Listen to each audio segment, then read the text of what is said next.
Ambassador, I want to thank you for your decades of service. I want to thank you, as Mr. Maloney said, for being the first one through the gap. What you did in coming forward and answering a lawful subpoena was to give courage to others that also witnessed wrongdoing, that they too could show the same courage that you have, that they could stand up, speak out, answer questions. They could endure whatever threats, insults may come their way. And so, in your long and distinguished career, you have done another great public service in answering the call of our subpoena and testifying before us today.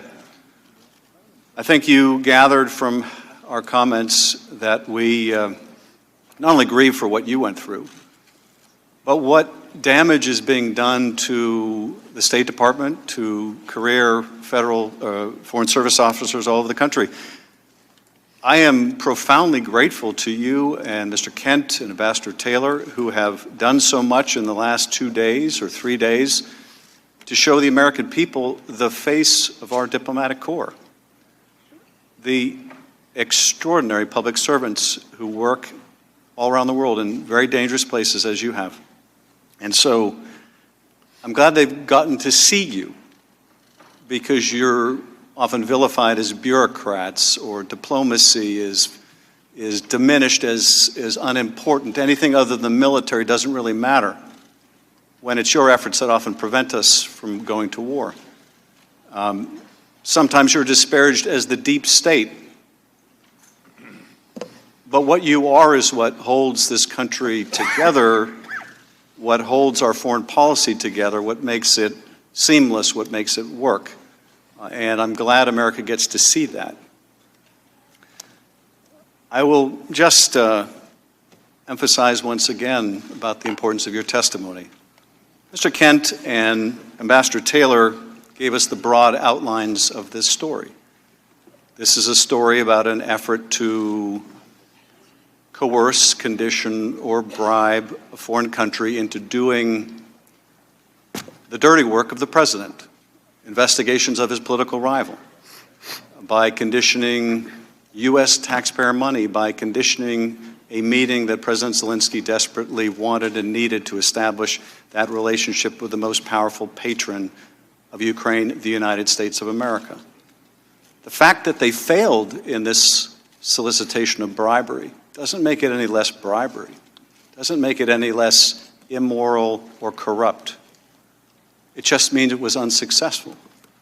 And to that we owe other dedicated public servants who blew the whistle.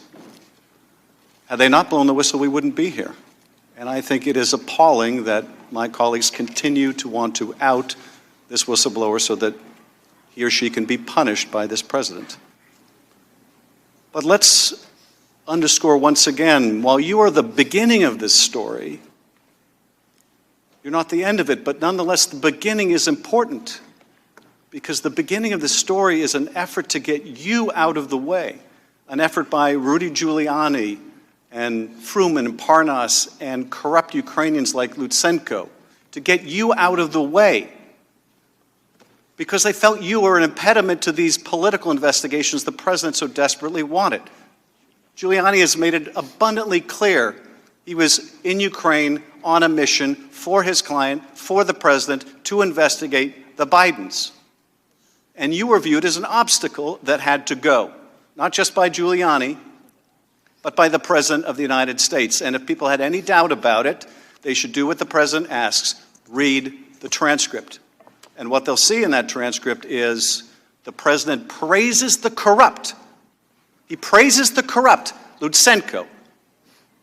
He condemns the just, you.